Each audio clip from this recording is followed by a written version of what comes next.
नमस्कार, अंतिम बाजी में आपका स्वागत है। दिल्ली स्टूडियो से मैं हूं मिहिर भट्ट। मेरे साथ मेरे सहयोगी वीरेंद्र हैं और बाजार इस समय अपने दिन के हाईएस्ट लेवल के पास ही 8542 पर ट्रेड कर रहे हैं। यूरोपियन मार्केट्स ओपन हुए, वहाँ से जो क्यूज़ आए उसके बाद अच्छा रुझान देखने को मिल रहा है। सुबह से अब तक ट्रेड में क्या हुआ बताइए वीरेंद्र। शुरुआत में फ्लैट, लेकिन उसके बाद पॉजिटिव बायर्स। अगर आप देखिए यूरोपियन मार्केट्स की ओपनिंग का जिक्र अभी आपने कर दिया था, लेकिन उसके बाद से अगर आप देखिए बाजार में 85 ने अपना काम किया और ऑलमोस्ट अब इस वक्त हम 85-50 की ट्रैजेक्टरी में कारोबार कर रहे हैं। आज पीएसयू स्टॉक्स अगर आप देखें, बैंकिंग बास्केट में काफी स्ट्रॉन्ग परफॉर्मेंस थी। आज सरकारी बैंकों ने भारी अगर आप देखें आज एक मूव दिया और आई थिंक निफ्टी बैंक का डाउन साइड उसने रिस्ट्रिक्ट किया। तीसरे पायदान पर आप देखिए जिस चीज को देखेंगे बैंकों के बाद वो है एग्जैक्टली जो सीमेंट है, केमिकल और ऑटो शेयर में आज जोरदार तेजी। ये आज बाजार की थीम थी और इसकी प्रेजेंस मिड कैप में, स्मॉल कैप में काफी अच्छे। ज्वेलरी, शुगर और एमटेक ग्रुप के शेयर में आज जोरदार तेजी थी। मिड कैप में आज स्पेशली अगर आप देखें तो बहुत सारी थीम्स थी जिन पर आज ट्रेडर्स कैपिटलाइज कर रहे थे। और last but not the least है जिस चीज पर फोकस करूंगा वो है टीसीएस, इन्फोसिस और रिलायंस इंडेक्स के 3 दिग्गज जिनके नंबर्स आने हैं।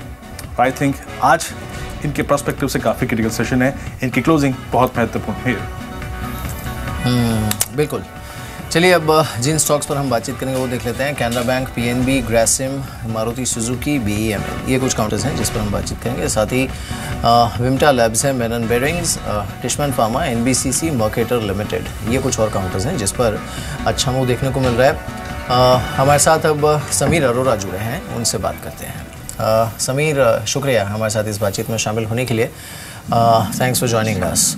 सो अब you know the so called Brexit impact, उससे पहले रेग्जिट इम्पैक्ट, ब्ला ब्ला ब्ला अब क्या करना चाहिए मार्केट में? अब ऐसे कहना मुश्किल है, but in general if world ने एक्सेप्ट कर लिया कि ये प्रॉब्लम सीरियस नहीं है, जो अभी भी समझ नहीं आई, क्योंकि अगर आप देखें कि इंटरेस्ट रेट या डेट मार्केट्स क्या बोल रहे हैं, फिक्स इनकम मार्केट और इक्विटी मार्केट्स क्या बोल रही है, there is some problem. Because equity markets कह रही हैं कि मार्केट ठीक है, वर्ल्ड ठीक है, और फिक्स इनकम मार्केट कह रही है कि अभी इतनी बुरी हालत है कि interest rates have to be negative and maybe even more negative. तो पहले ये चूज करना पड़ेगा कि आप किस मार्केट में भरोसा करते हैं। हम नहीं सोच रहे हैं क्योंकि हम ऐसी बातें करते नहीं, हम तो आपको बता रहे हैं। हम तो हमेशा इंडिया में इन्वेस्ट करते हैं, इंडिया की मार्केट अच्छा कर रही है एंड इंडिया में कुछ पॉजिटिव्स हैं और कुछ वी आर होपिंग कि world has to be stable for that to continue. But अभी चल रहा है, बट माइंड में अगर मार्केट्स वर्ल्ड की गिरे तो मैं उसको फाइट नहीं करूंगा, बिकॉज मुझे थोड़ा अजीब लग रहा है कि इतनी तेजी से क्यों जा रही है। लेकिन जनरली क्योंकि हमारा काफ़ी फंड पहले से ही इन्वेस्टेड होता है, तो हम अगर कहें कि हमने 5% कम कर लिया या 5% ज़्यादा कर लिया तो हमारे को खुशी मिलती है, पर ज़्यादा फर्क नहीं पड़ता। But that is how we are.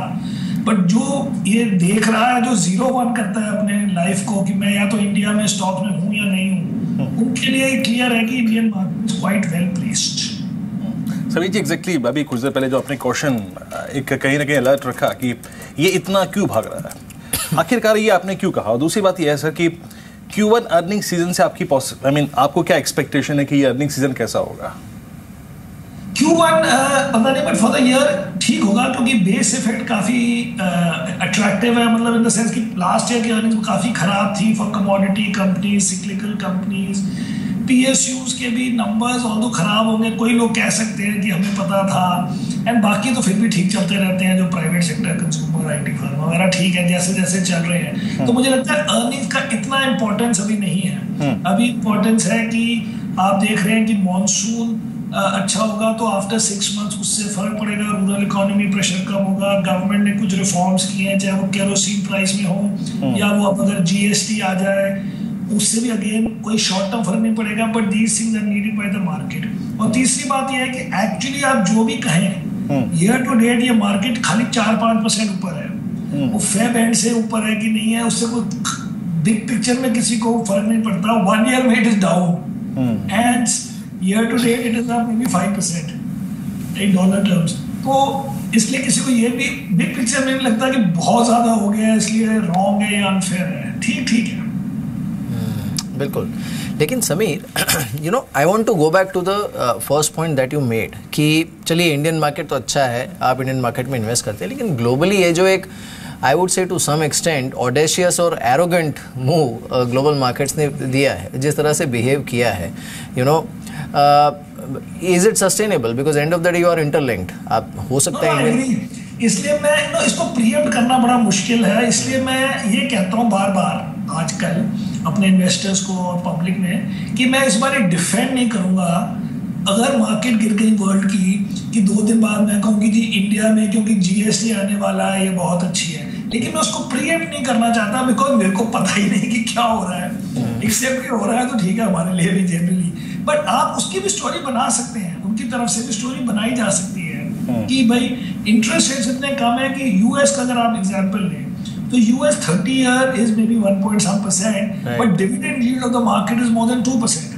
ये तो एक्चुअली थ्योरेटिकली काफी ड्रीम सिनेरियो था कि dividend yield itself is more than not the earnings yield but there is the dividend yield is more than interest rate. अब इसमें आप किस, as I was saying in the beginning, आप fixed income market को सही गिनते हैं कि इक्विटी मार्केट को सही गिनते हैं, लेकिन अगर चॉइसेस इन आवर इन्वेस्टर्स के पास, पेंशन फंड्स के पास, इंश्योरेंस कंपनीज के पास, कि वो अपने पैसों को जो कंटिन्यूसली इन्वेस्ट करने होते हैं वो क्या करें, एटलीस्ट उस वक्त जब वो इन्वेस्ट कर रहे हैं उनको लगना चाहिए कि पैसे बनेंगे, तो वो उनको एक तो इंडिया में भी other markets also, but India में उनको लगेगा हाँ जी हम 7-8-10% डॉलर टर्म में बना सकते हैं, and that is a good enough dream for them to put whatever little they put in India, and similarly in equities in itself. तो इसलिए अब हम यहाँ बैठ के उसको क्या प्रीएम्प्ट करें, तो हम ये कह रहे हैं बस कि 2008 में जो गलती हुई कि हमने वर्ल्ड से कनेक्ट नहीं किया और कहा कि हमारे बैंक में तो प्रॉब्लम नहीं है इसलिए हम अपना बैंक नहीं बेचेंगे बिकॉज लीमन ब्रदर्स का पेपर हमारे पास नहीं है, हमारी कंपनी में नहीं है, वो सब हम अब जरा ओवर डिफेंड नहीं करें। राइट। एक और चीज़ समझिए, एग्जैक्टली अगर आप देखें जब हम ग्लोबल रिस्क की बात करते हैं, वो एक ऐसा ग्लोबल इवेंट जो कि माइट भी मार्केट्स को थोड़ा सा परेशान कर सकता है, वो कौन सा होगा आपके मुताबिक? और आई थिंक अगर मैं एक इंस्टेंस ही पेश करूं, एक उदाहरण, तो यूएस में रेट हाइक की पॉसिबिलिटी आपको कितनी नजर आ रही है, सितंबर या फिर दिसंबर या फिर उसके बाद पे? अभी सितंबर में तो नहीं आ रही बिकॉज उसके बाद एकदम इलेक्शन है जिसका outcome also can be very scary depending on how people look at it. And I think ये मार्केट बड़ी इसीलिए है कि उनको लगा कि यूएस का हाइक थोड़ा पोस्टपोन हो गया है या पता नहीं कहाँ चला गया है, सो अभी यूएस हाइक का नहीं है। मुझे ये लगता है कि अभी एक शॉर्ट टर्म समझ नहीं आती, लेकिन अगर आप देखें कि ब्रेक्सिट की प्रॉब्लम खत्म नहीं हुई है, लेकिन अभी जब वो UK will formally apply, now Europe says कि अभी अप्लाई कीजिए, and UK after getting the mandate कह रहे नहीं सोच के करते हैं या अगले साल करेंगे, बिकॉज अगर आप देखेंगे स्केयर क्या है ब्रेक्सिट का स्केयर ये हो सकता है कि यूरोपियन कंट्रीज फाइंड आउट कि यूके को बड़ी अच्छी डील मिली है या बड़ी कन्वीनियंट डील मिली है या कन्वीनियंट डील की बातें हो रही हैं, बिकॉज एक्चुअल डील तो 2 साल लग जाएंगे, तो उससे in their country politicians can say कि what is the use of not leaving अगर डील इतनी रीजनेबल है in terms of what all you can do and what all you can't do. उन चीज़ों से आप पूरा स्केयर बना सकते हैं कि भाई यूरो विल ब्रेक। ऑल्सो अगर आप स्केरी लोगों की बातें करें जो सबसे ज़्यादा इंटेलिजेंट हमारी मार्केट में है, जिनकी भी बात नहीं चल रही है, जैसे जॉर्ज सोरोस, ड्रकन मिलर, ये सब कोई आजकल के लोग नहीं है, 30 सालों से मैसिव आउट परफॉर्मेंस की है, 30% पर एनम फॉर 30 इयर्स, तो वो सारे बड़े बेरिश हैं। सो इसलिए मैं खाली ये नहीं बोल रहा हूँ, अब हमें ये नहीं पता कि कौन सा रीजन फॉर बेरिशनेस आगे आ सकता है, लेकिन अगर अभी वर्ल्ड की मार्केट 4 दिन गिरे तो मैं 5वें दिन नहीं कहूंगा कि इंडिया बहुत बचा हुआ है। तो उसमें वैसे भी हमने देखा है ना समीर की वो that wisdom unfortunately always comes in hindsight. एक बार वो इवेंट हो जाने के बाद एवरीबॉडी विल से। मेरे हिसाब से हाइंडसाइट बुरा नहीं है, बिकॉज अगर आपके जनवरी में मार्केट गिरी थी 2008 में, आप मार्च में कहते हैं बहुत हो गया, ठीक है आपके 10-15% चले जाते हैं, बट आपका साल के बाद the ability to buy back would have been immense. तो टाइमिंग तो कभी होगी नहीं, लेकिन ये अपने माइंड में करना कि हम इसको फाइट नहीं करेंगे, उसको रैशनलाइज नहीं करेंगे, उसको जस्टिफाई नहीं करेंगे, मैं तो उसी से खुश हूँ अभी। राइट, चलिए coming back to Indian markets Sameer, अब in fact the earning season is about to take off. जो बिग बॉयज़ हैं, आज शाम को TCS के नंबर्स हैं, tomorrow will be Infosys followed by Reliance, and then obviously एक सबसे ज़्यादा फोकस जो है वो PSU बैंक्स और उनकी एसेट क्वालिटी इन सब पर। But looking at the Q1 numbers, आप सबसे ज़्यादा आई वुड से कॉन्फिडेंट कहाँ पर है? Let me not say bullish, confident कहाँ पर है कि where you expect a good sustained out performance और अ गुड कॉर्पोरेट परफॉर्मेंस? इन ग्रुप्स में कोई क्लैरिटी नहीं, जो आपने बोला PSU बैंक्स या IT स्टॉक्स। हमारी तो सबसे ज़्यादा हमेशा ही फाइनेंशियल्स में रहती है, बिकॉज फाइनेंशियल्स में private financials, that is both NBFCs and private sector banks में सबसे ज़्यादा कॉन्फिडेंस आता है। बिकॉज उसमें एक तो इमेजिन कि अगर कोई लास्ट क्वार्टर तक ग्रो कर रहा है and has been doing for 4 years, 2 years, 3 years, 5 years, 20 years, मैं इस समय उसको 21st क्वार्टर में अपने आप कैसे कंट्रोल करूँ कि इस क्वार्टर में अब ये नहीं होगा। So best example is history, because it is long history for all of them. अगर आप NBFCs देख लें या प्राइवेट सेक्टर बैंक देख लें, उसमें जो आपको 20-30% अर्निंग जो होती है वो अभी भी एक का तो आ भी चुका है, IndusInd बैंक का। Right. So there is no reason to say कि दूसरे का नहीं आएगा जिसका 15 साल से आ रहा था, या तीसरे का जिसका 6 साल से आ रहा था, या येस बैंक का या कोटक। इनके नंबर्स क्वाइट वो होते हैं। अब इसमें क्या प्रॉब्लम होती है कि जब वो नंबर आते हैं तो पहले दिन जिसके पास वो शेयर नहीं है वो कहता है ये तो मुझे पता था।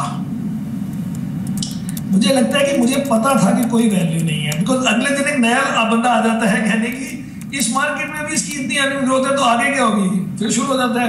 If you see all the stocks correct for about 1 to 2 hours और maybe 1 to 2 days after their result, because जिसने पहले खरीदा होता है वो सोचता है कि मतलब हो गया।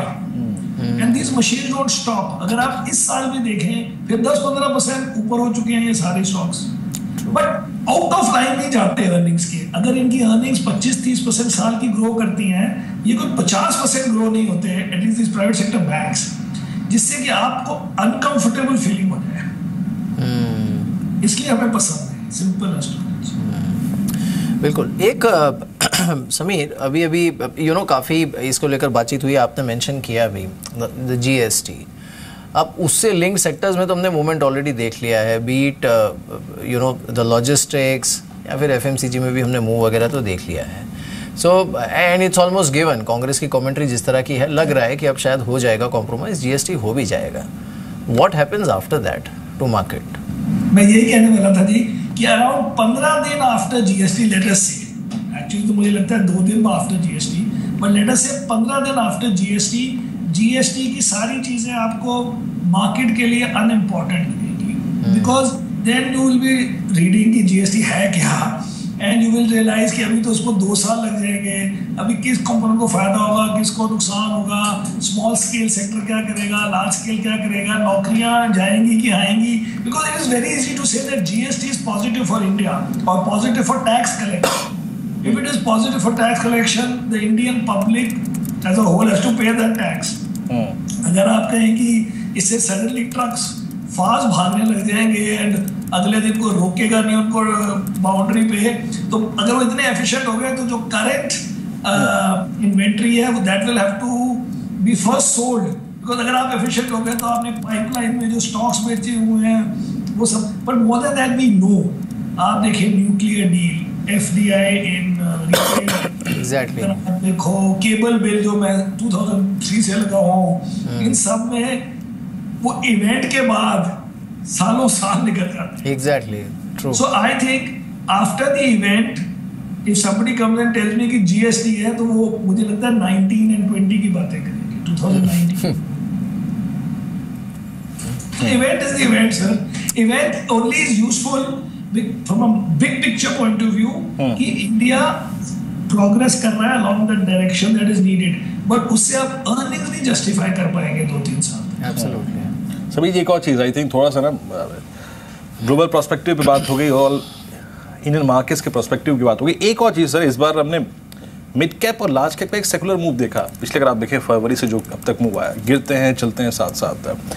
किसी मिड कैप स्टोरी ने, किसी मिड कैप थीम ने, किसी मिड कैप स्पेस ने, किसी मिड कैप सेक्टर ने आपको सरप्राइज किया है? आई मीन Q3 से Q4 आते आते या फिर Q4 से Q1 तक आते आते जिसको लगता है आपको कि it was a surprise package और it might be surprise package in Q1? देखिए स्टॉक के बारे में मैं नहीं बोलता, बट मुझे ये सरप्राइज काफी हुआ है कि हमारी मार्केट में level of scrutiny, level of intellectual discussion, accounting quality zero है हमारी मार्केट। तो हमारी मार्केट में क्या है कि इस समय डोमेस्टिक फ्लो आ रहे हैं, तो वो मिड कैप ज्यादा खरीदते हैं। लेकिन मैं किसी भी मिड कैप, ना किसी भी, सब में प्रॉब्लम नहीं है, बट 2-4 की प्रॉब्लम है। अगर किसी ब्रोकर, किसी सेल साइड के बंदे को या एक और किसी फंड मैनेजर को बोलूं और वो अगर स्टॉक पिछले 4-5-10 दिन ऊपर गया है, उनको कोई इंटरेस्ट नहीं है कि प्रॉब्लम क्या है सेक्टर में या उस स्टॉक में या उस कंपनी में।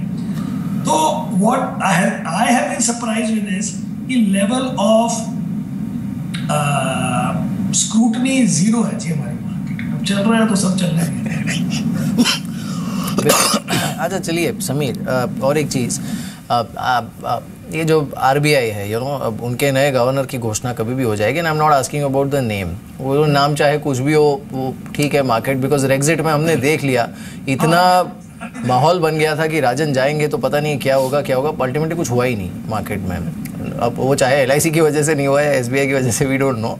सो but do you see a possibility of rate cut नए गवर्नर के आने के बाद? मुझे लगता है कि लोगों को अगर लिटरली वो फर्स्ट मंथ में आके रेट कट करेंगे तो एम्बैरेसमेंट हो सकती है उनके माइंड में, they will be viewed as being coming, but market ये अज्यूम कर लेगा कि चलो एक बार ही नहीं किया तो अगली बार कर लेंगे। But the longer term trajectory लोग हो सकता है कि 25-50 बेसिस पॉइंट कम अज्यूम कर लें द न्यू नेम, और मुझे लगता है वो ऑलरेडी कर रहे हैं। And that is one more thing कि PSU बैंक्स, मैं स्क्रूटनी की जो बात कर रहा था, एक एग्जांपल PSU बैंक्स का है कि एटलीस्ट लोग जस्टिफाई करते हैं कि PSU बैंक्स ऊपर जा रहे हैं क्योंकि the new governor may give them more time to recognise those NPAs। अब आप बताएं, अगर मार्केट को पता है कि ये प्रॉब्लम है और फिर हम हम आपको बताएंगे नहीं, हमारी मार्केट उसको सेलिब्रेट करती है बिकॉज हमारी मार्केट डीपली एनालाइज नहीं करती चीजें। वरना एक बार आपके पास फैक्ट्स आ गए, अब उन फैक्ट्स को वापस दबाया जाए, how can that be rewarded? अगर वो ऐसे ये सोच रहे हैं, बिकॉज व्हेनेवर वी आस्क कि PSU बैंक्स इतने क्यों बढ़ रहे हैं, वो कहते हैं कि न्यू गवर्नर आके उनको ज्यादा टाइम दे देंगे। अब आप बताइए क्या लॉजिक हो सकती है इस एनालिसिस की? चलिए आखिरी सवाल आपसे Sameer, by end of this year market को नए हाई पे देख रहे हैं आप? इंडियन मार्केट को रुपी टर्म में हाई देखना कोई डिफिकल्ट पार्ट नहीं होता, मगर एक्चुअली उसको हर साल हाई पे होना चाहिए, हर साल ग्रो होते हैं, बट वो होता नहीं है स्मूथली। बट अदरवाइज एक्चुअली अगर आप सपोज सोचेंगे GDP हमारी 2% ग्रो होती है, फॉरगेट अबाउट 8%, तो हर साल वो पिछले साल से 2% ऊपर होती है, अर्निंग्स पिछले साल से 2% ऊपर होती है, तो मार्केट को हर वक्त ऑल टाइम हाई होना चाहिए एंड कंटिन्यूअसली ऐसे चलते रहना चाहिए हल्के हल्के। बट टू थिंक कि कितने परसेंट अभी दूर है? 7-8%। हाँ, रफली वही 7-8% इन रूपी टर्म्स इन 6 months, सुपर मुश्किल किसी भी एंगल से नहीं है। चलिए उम्मीद यही करते हैं समीर, द पार्टी कंटिन्यूज, और नेक्स्ट टाइम भी जब आपसे बात हो तभी ग्लोबली भी सब कुछ ठीक रहे, इंडिया में भी ठीक रहे, and the party continues, portfolio में भी ठीक रहे। वो तो आप है ना, तो पोर्टफोलियो तो ठीक ही रहेगा as long as you are there. Thank you Sameer, thank you so much for joining us, शुक्रिया इस बातचीत में शामिल होने के लिए। So by end of this year market में नया हाई बन सकता है, 25 से 50 बेसिस पॉइंट का रेट कट संभव है इस साल के आखिर तक, लेकिन नजर रखिएगा क्योंकि GST के बाद, पास होने के बाद हो सकता है मार्केट करेक्शन दे। और सबसे बड़ी चीज़ जो समीर अरोड़ा ने कही है कि ग्लोबली मार्केट्स अच्छा क्यों कर रहे हैं वो फिलहाल समझना मुश्किल है, क्योंकि वजह नहीं है कोई बहुत ज़्यादा ग्लोबल मार्केट्स के लिए आउट परफॉर्मेंस की। जी चलिए अब आगे बढ़ते हैं यहाँ से, और समीर जी से बातचीत करने के बाद अब हमारे साथ हमारे पैनल में इस वक्त राजेश सतपुते टेक्निकल्स पे हैं और साथ ही साथ फंडामेंटल्स पे हमारे साथ सिद्धार्थ सिदानी हैं। राजेश नमस्कार। राजेश, पहले आपकी अप्रोच में जानना चाहूँगा निफ्टी पर। अब निफ्टी ने अपने आप को बहुत डिसाइसिवली, अगर आप देखें इस ट्रेजेक्ट्री में 8500 की ट्रेजेक्ट्री पे कंफर्टेबली प्लेस करके रखा, 26 अंकों पर अभी, और आज कंफर्ट मिला। आई मीन सुबह हम SBI पे बात करें, एक बार मैं आपके प्रश्न से पहले SBI को दिखाना चाहूँगा व्यूअर्स को, SBI क्या कर रहा है। SBI से जो एक्सपेक्टेशन थी ना, एग्जैक्टली इसने वही डिलीवर किया। 225 के ऊपर कितना कॉन्फिडेंस दिखाया आप इसने। राजेश, आपकी अप्रोच निफ्टी पे, निफ्टी बैंक पे और SBI तीनों पे जानना चाहूँगा मैं एक बार। देखिए what you said is absolutely right. यहाँ पे हम लोग जो बेस फॉर्मेशन देख रहे थे वो है 8,500 का, और इनफैक्ट अगर आज ऑप्शंस का भी डेटा देखो तो रफली 10-12 लाख शेयर 8,500 के पुट में ऐड हो रहे हैं। कल भी ऐड हुए थे, परसों भी ऐड। तो इट क्लियरली इंडिकेट्स कि ये बाजार slow and steadily it is inching upwards, and जो भी रेजिस्टेंस हम जो देखते हैं वो resistance slowly and steadily break हो रहा है एट द मोमेंट। अगर ऑप्शन स्ट्रेटेजी देखें, ऑप्शंस का डेटा देखें तो 8,400 के पुट में और 8,600 के कॉल में राइटिंग हो रही है, OI सबसे ज़्यादा है। तो इट क्लियरली इंडिकेट्स कि 8500 इज़ ए मीडियन और 8,600 का रेजिस्टेंस रहेगा। सामने जो शॉर्ट टर्म रेजिस्टेंस दिखता है वो है 8,550 का। अगर ये तोड़ेगा तो max it can go up to 8,600। I am just telling this little briefly because 3 result है, TCS, इन्फोसिस और रिलायंस। तो मुझे लगता है कल में बहुत ज़्यादा वॉलेटिलिटी हम देखेंगे, कल और इनफैक्ट मंडे। सो रही बात बैंकिंग की, तो बैंकिंग हम देख रहे हैं कि लगातार कंटिन्यूस शॉर्ट कवरिंग आ रही है यहाँ पे। ये एक ऑब्जर्वेशन मैं यहाँ पे शेयर करना चाहूँगा, जैसे कि जो वीकली एक्सपायरी मिल रही है बैंक निफ्टी की, तो तब से हमने देखा पिछले 2 महीने से बैंक निफ्टी कंटिन्यूस लगातार शॉर्ट कवरिंग रैलीज हम देखते हैं, जनरली थर्सडे देख रहे हैं। सो इट क्लियरली इंडिकेट्स कि यहाँ पे बाइंग ही बाइंग है। PSU बैंकिंग तो एक ब्लाइंड कॉल है, कहीं पे भी बाय करिए आपको दूसरे दिन 5% का एक अपमूव मिलता ही है।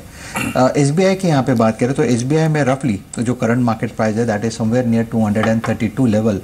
SBI का जो बेस बना था शॉर्ट टर्म का वो 217 और 220 का था। तो मुझे लगता है SBI की जो रैली है वो एक्सटेंड हो जाएगी रफली 238 240। तो यहाँ से एक 8-10 रुपये की और मूव आ सकती है, लेकिन मुझे लगता है कि वहाँ पे लॉन्ग लिक्विडेशन करना ज़्यादा बेहतर होगा, क्योंकि if I am not wrong 240-250 के ऊपर SBI सस्टेन नहीं हुआ था और वहीं से हमने करेक्शन देखा था। सो इट क्लियरली इंडिकेट्स कि वहाँ पे जो लॉन्ग स्टक है वो कहीं ना कहीं SBI में एग्जिट लेने की कोशिश करेंगे। So about 230-250 is a area जहाँ पे लॉन्ग लिक्विडेशन प्रोबेबिलिटी बनती है। So we are frankly speaking we are recommending to liquidate long at current level, क्योंकि ये जो जैसे समीर सर भी कर रहे थे कि ये जो यूफोरिया है, ये जो रैली है वो कहीं ना कहीं जहन में नहीं बैठती है कि 72 का PNB आज 135 पे ट्रेड हो रहा है, वो भी एट अ हायर लेवल। और इवन हिंदाल्को जैसा काउंटर जो 70 में मिलता था वो आज 135-140 में बिक रहा है। सो ऐसा लगता है कि ओवर हीटेड है, बहुत ज़्यादा एक्सपेक्टेशन है। So it's better to be cautious than sorry. Momentum है, मोमेंटम के लिए स्टॉप लॉस के साथ, that is what we are recommending to our client. Siddharth, आपकी अप्रोच क्या है आज बाजार को लेकर? आज सरकारी बैंकों ने फिर एक बार स्ट्रॉन्ग कंट्रीब्यूशन दिया, लेकिन सबसे बड़ी बात है कि हम अब अर्निंग सीजन में एंटर कर रहे हैं। इस अर्निंग सीजन को लेकर अपने क्लाइंट्स को क्या आप लोगों ने अप्रोच सजेस्ट की है? क्या अवॉइड कर रहे हैं आप लोग जहां रिस्क अब बढ़ गया है इस रैली के साथ, और क्या ल्यूक्रेटिव, क्या फायदेमंद लग रहा है आपको इस वक्त? Good afternoon. जी बिल्कुल, क्योंकि अभी जिस हिसाब से मार्केट में एक मोमेंटम है ड्रिवन बाय लिक्विडिटी, ये लिक्विडिटी का एक जीता जाता एग्जांपल कमोडिटीज से भी देखने मिल रहा है। अगर आप LME मेटल्स की बात करें या फिर बुलियन की बात करें या फिर क्रूड की बात करें, तो लिक्विडिटी अबंडेंट लिक्विडिटी है मार्केट्स में अक्रॉस द ग्लोब। तो ये मोमेंटम है, पर कॉशियस रहना बहुत ज़रूरी है। हालांकि रिजल्ट सीजन जो चालू हो रहा है, हम मानते हैं कि बहुत जगह जहाँ एक्सपेक्टेशन काफ़ी हाई है, जैसे कि IT में भी एक्सपेक्टेशन काफ़ी हाई है। साथ ही साथ अगर कंजम्पशन की बात करें तो कंजम्पशन स्पेस पे हम क्वाइट ऑप्टिमिस्टिक है, हम बुलिश है, बट उसमें भी कई एक पॉकेट्स हो सकते हैं जहाँ पे वॉल्यूम ग्रोथ की कहीं निराशा आती है, तो स्टॉक काफ़ी हद तक नीचे आ सकता है, क्योंकि इसमें अप्रिसिएशन भी बहुत अच्छा देखने मिला है। हम मानते हैं कि जो अंडरडॉग सेक्टर है वो है फार्मा, क्योंकि यहाँ पे एक्सपेक्टेशंस भी काफ़ी लो हो गई है, और जिस हिसाब से US FDA के अटकलें आई है पिछले 12 से 15 महीनों में, ये स्टॉक्स में बीटन डाउन भी बहुत हुआ है। तो यहाँ पे एक पॉजिटिव सरप्राइज की बहुत ज़्यादा रूम और स्पेस है। तो ओवरऑल पर्सपेक्टिव में रिजल्ट सीजन में ऑफकोर्स स्टॉक स्पेसिफिक जजमेंट करना ही ज़्यादा बेटर रहेगा। बिल्कुल। चलिए, आशीष चतुर्मुथा हमारे साथ अब जुड़े हैं, उनसे बात करते हैं।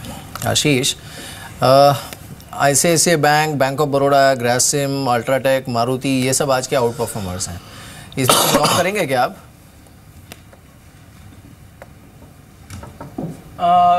Good afternoon Mihir. बिल्कुल नहीं मिहिर, क्योंकि ये स्टॉक हैं जो क्लियर एक स्ट्रक्चरल अपट्रेंड में चल रहे हैं और सीमेंट हमने देखा लास्ट 3 महीनों से एक अच्छा खासा स्ट्रेंथ पूरे स्पेस में देखने को मिला। मिड कैप सीमेंट में हमने ऑलरेडी एक बहुत स्ट्रांग अपमूव देख चुके हैं और मुझे लगता है कि अब कहीं ना कहीं लार्ज कैप्स भी एक अच्छे आउट परफॉर्मेंस की तैयारी में, जिसके चलते अल्ट्राटेक सीमेंट, अंबुजा सीमेंट ये हम रिकमेंड कर रहे हैं, पर्टिकुलरली अंबुजा सीमेंट जिस पे हमारा एक लॉन्ग रिकमेंडेशन है फॉर अ टारगेट ऑफ 280-285। तो मुझे लगता है 10 से 15% का अपसाइड जल्दी अंबुजा सीमेंट में और अल्ट्राटेक सीमेंट में हमें देखने को मिल सकता है। साथ ही साथ जहां तक कि PSU बैंक्स का सवाल है, तो देखिए ये स्टॉक एक जबरदस्त करेक्शन के बाद एक हम रिकवरी देख रहे हैं, तो नीचे से देख रहे हैं तो डेफिनेटली दिख रहा है कि ये 30-40% ऊपर हो चुके हैं। पर जिस तरह की गिरावट इन स्टॉक्स ने दिखाई और अगर से लास्ट 3-4 साल का एक डेटा देखे तो ये कंटिन्यूसली एक अंडर परफॉर्मर्स रहे, तो जिसके चलते मुझे लगता है कि रैली जो है शॉर्ट टर्म में इनके अंदर भी बनी रह सकती है।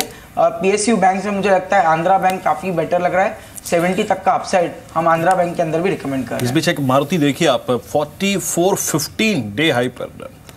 आई थिंक इंडेक्स पे इस स्टॉक पे इस हफ्ते में सबसे ज़्यादा बात की थी। आशीष मैं जानना चाहूँगा, एक चीज़ तो है, इस बाजार की थीम क्या है भाई साहब? खरीदिए तो स्ट्रेंथ खरीदिए, वीकनेस मत खरीदिए। जो चीज़ पकड़ ली सो पकड़ ली, टांग दिख रहा देखे हार लिया उसे बाजार ने। 4415 मैंने हम लोगों ने कल 4300 की कॉल अपने व्यूअर्स को दिलाई थी। आशीष ये पागलपन जो है या फिर जो फोर्स इसको एक्यूमुलेट कर रही हैं, आपको लगता है कि 46-20 पॉसिबल है?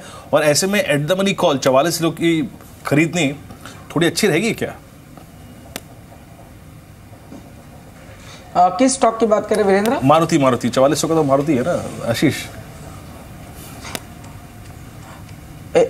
हाँ एक मिनट जी हाँ, थोड़ा वॉइस का इशू था। हाँ तो देखिए डेफिनेटली वीरेंद्र, मुझे लगता है स्ट्रेंथ तो इसके अंदर में काफ़ी अच्छी रहेगी, क्योंकि आप ये देखिए ये स्टॉक ने अपना ऑल टाइम हाई बनाया था सितंबर 2015 में अराउंड 4800 का, और उसके बाद 3200 तक की गिरावट देखने को मिली। अब मुझे लगता है जिस तरह का ये ट्रेंड डेवलप हो रहा है उसमें वापस से अपने प्रीवियस ऑल टाइम हाई को क्रॉस कर सकता है, जो कि करीब 47-4800 के लेवल से, और उसको क्रॉस करके भी मुझे लगता है शायद 5000 का भी पोटेंशियल टारगेट इसके अंदर देखने को मिले। तो मुझे लगता है डेफिनेटली बाय ऑन डिप्स की स्ट्रेटेजी इस काउंटर में कंटिन्यूसली मेंटेन रहनी चाहिए जब तक के स्टॉक 40-50 के लेवल्स को ब्रॉडली पोजिशनली ब्रीच नहीं करता, तब तक के मुझे लगता है हर डिप पे इस स्टॉक में बाइंग रिकमेंडेशन है।